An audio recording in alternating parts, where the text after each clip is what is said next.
Spotted monkey. It must be a rich monkey to be in this area. The lady did warn us about it getting pissed off and just jumping out at people. It looks like a male. It's part of the landscaping management. Monkey, where are you hiding your mangoes? Keep a close eye on him.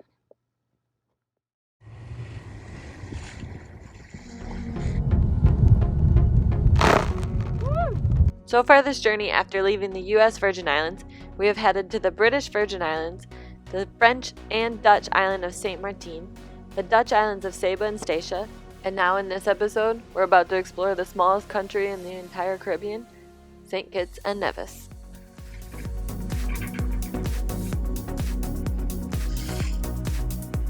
I'm gonna go with it. Like many of the island's neighbors, St. Kitts was also formed by volcanoes, but they're all dormant now. The tallest one being Mount Liamuiga, at 3,792 feet. It was thought to have last erupted less than 2,000 years ago, and since a giant crater has formed only to be seen from the top.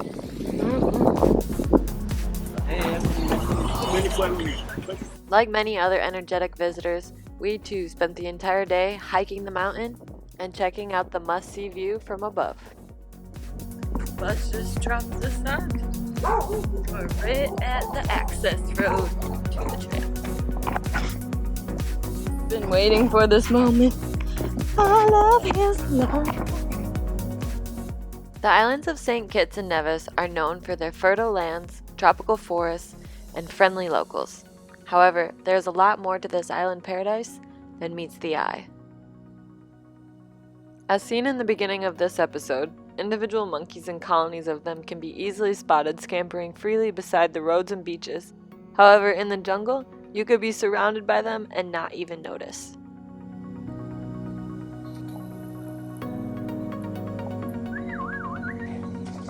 So we're just walking, and I heard something strange up in the trees, and instantly it clicked that I remembered reading that there's thousands of monkeys that live up here, and that their ancestors were pets of the 17th century French settlers that brought them to the island originally from West Africa.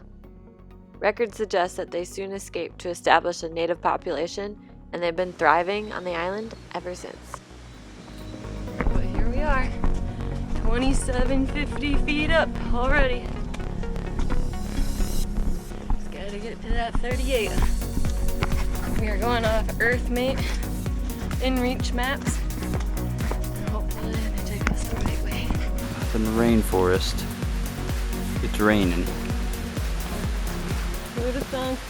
Besides monkeys in the trees, once you get to the top, you'll also find the resident Javan mongoose, who will happily try to drink your beer and steal your snacks. Somebody's raincoat's all that's left of them. Must have got vaporized by the volcano. The peak is the highest point on the island of St. Kitts and is topped by a 1 kilometer wide summit crater called the Salad Bowl. That must be where it's 3,750 feet up there. So, we're at the top. Woo! And there's a really cool cloud moving in. The cloud moving in. There it is. Your James is down here at the bottom of the crater. There he is. He's spinning hoops. The monkeys are freaking out right now down here. There's monkeys down there? Yep, monkeys, boulders, fresh water. There's a fire pit too. Explorers can take the steep trail down into the crater to witness a whole new ecosystem, with freshwater lakes, fruit trees, and monkeys who seem to be much more curious than the rest. Get some walkie-talkies.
Big thanks to everyone who watched this episode of Between Sun and Sea. For more exploration inspiration, find us on Instagram and Facebook, and don't forget to subscribe here right on YouTube.